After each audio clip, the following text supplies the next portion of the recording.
Hello everyone, welcome back to my channel. In this video we are going to talking about the physiology of hearing. So let's start with the topic physiology of hearing. Physiology of the auditory system first. The cochlea in the ear is response to the sound waves. In the coronal section of the cochlea, this is scala vestibuli, scala media, organ of the corti, scala tympani. The resinous membrane which separate the scala vestibuli and scala media. The basilar membrane separate the scala media and scala tympani. Is the modulus where the cochlea twisted around. Base of the basilar membrane, intermediate, and the apex of the basilar membrane. The base of the basilar membrane is stimulated by the highest frequency because of the stiff and short fiber. Apex is stimulated by the low frequency due to the long floppy fibers. Aim of the frequency is 20 to 20,000 hertz. The high frequency highest pitch determines, and the 1500 to 4000 frequency is the normal conversation.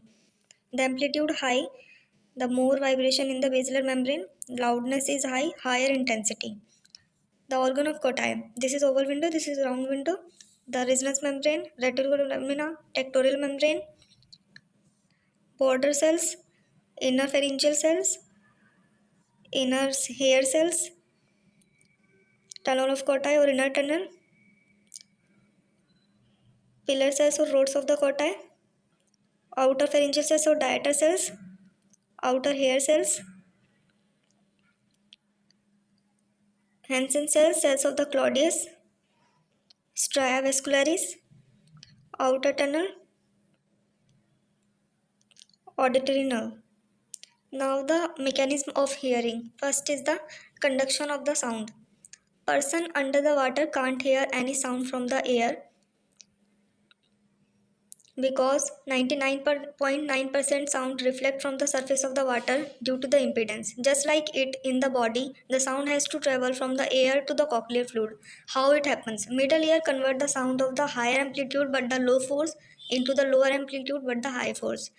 This is called the impedance matching mechanism or the transformer action attained by the lever action of the oxical hydraulic action of tympanic membrane, curved membrane effect. The phase difference between the oval window and the round window is 4 decibel due to the intact tympanic membrane.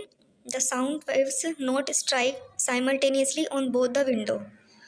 Natural resonance of the external and the middle ear. To allow the certain frequency of the sound to pass more easily, greatest sensitivity of the sound transmission is 500 to 3000 Hz. Now the transduction of the mechanical energy to the electrical impulses.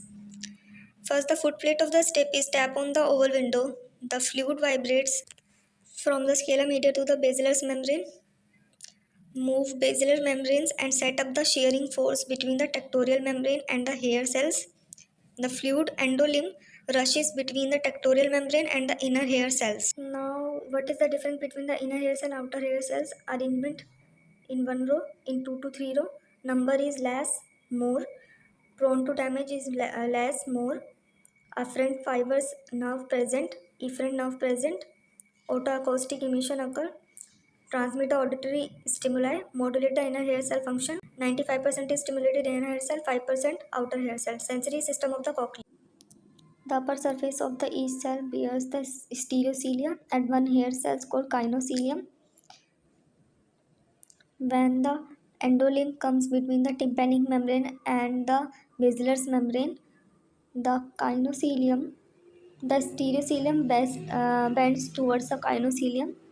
The reticular membrane pulls the hair cells towards the right side as the vibration of the sodium and calcium enters into the cell. Depolarization occur in the inner hair cells. The vesicle fuse with the membrane, release of the glutamate, stimulate the peripheral process. Potential move towards the central process through the auditory nerve, reach the auditory cortex. This is spiral ganglion. The endolimb moves towards the kinocilium, depolarization occur. The moves away from the kinocilium, hyperpolarization occur. Tip links connecting proteins. This is stria vascularis, spiral ligament, basal cells, intermedial cells, marginal cells secrete the potassium ions in the scala media. Endolymph maintain the endocochlear potential. Very high sound stimulate the nerve come from the oliviocochlear bundle which release the acetylcholine enters into the outer hair cell. Potassium efflux occur, hyperpolarization occur. The cell relax, pulls the basilar membrane downward, decrease the hair cell stimulation, decrease the flow of the endolymph, and decrease the shearing. The outer hair cell modulates, focus on the one sound, the pectin proteins contracts, upward bowing of the basilar membrane occur, increase the hair cell activation towards the specific frequency. Thank you.